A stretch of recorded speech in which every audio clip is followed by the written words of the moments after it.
What's up, family?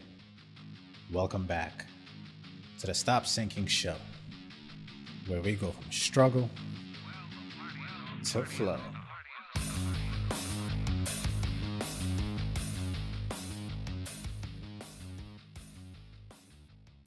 I was reminded of this concept from a book when my girl sent me a picture of a rosebush in her backyard. He says there should be no average rosebush. And when I saw the picture of the beautiful roses she sent me, I couldn't help but notice the deadwood.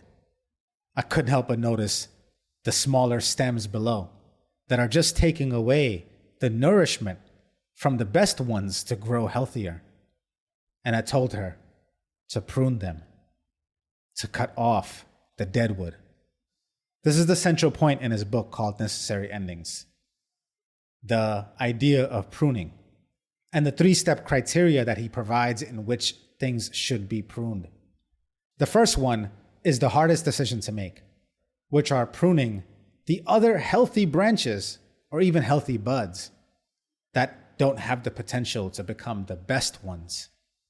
The beauty of a rosebush is in the meticulous pruning decisions that a gardener makes. The sacrificed lower branches that will never receive the full sunlight and will only reach half their potential, while still taking away resources from the entire plant. So even the healthy branches must be pruned based on their potential. Then the other choices get a little bit easier. Because his second criteria is to prune the sick branches that are not going to get well. And these are a more obvious choice if you can detect a weak or a sick branch right away. And the last criteria is the dead branches that are just taking up space and sunlight from the other branches that grow in their place. The goal, of course, is a rosebush should never be average. There's nothing average about them. And they can only be average if you leave them average. To not do this work on them, to make the difficult choices and keeping them healthy, and having a clear vision of what you are pruning them towards, without this, you do the rosebush a disservice.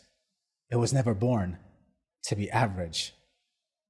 A person who has never spent some time in a garden may hear this and think this is a cruel act, to cut off the limbs of a tree, to train the tree in a sense, to have a specific output that you desire.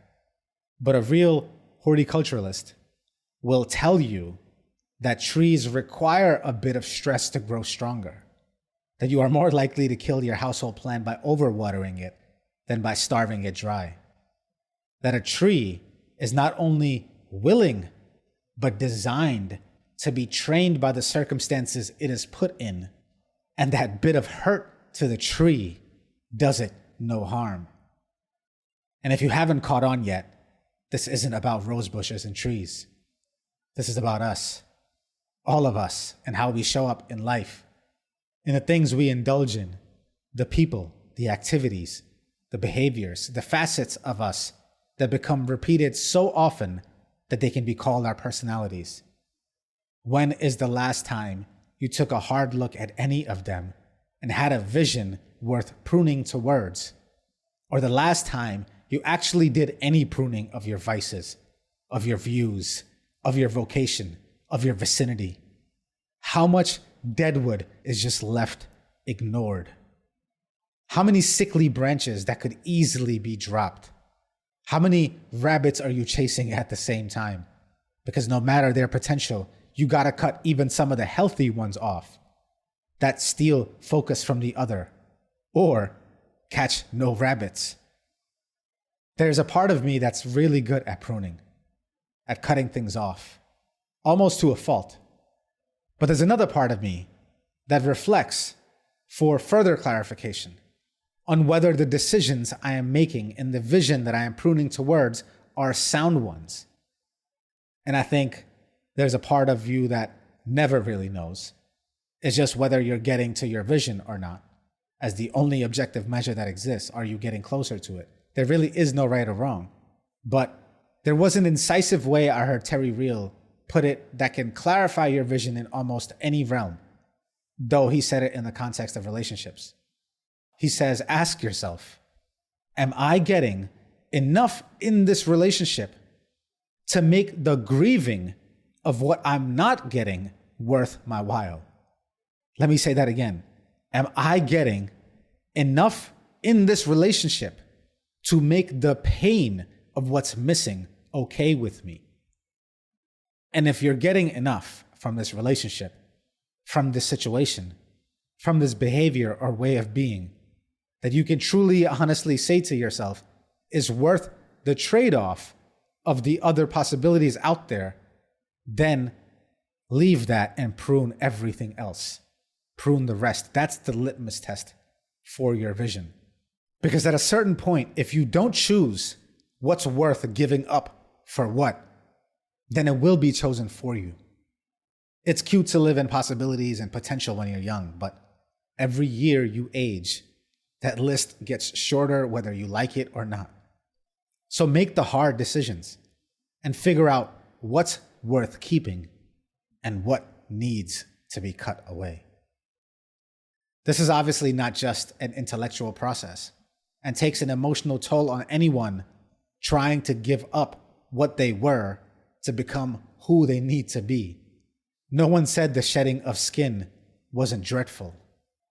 You literally burn away everything that you are not, everything that you think you are, so you can just be left with everything.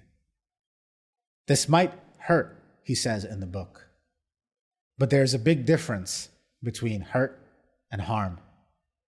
We all hurt sometimes in facing hard truths, but it makes us grow. It can be the source of huge growth, but that is not harmful. Harm is when you damage someone. Facing reality is usually not a damaging experience, even though it can hurt. And it will hurt.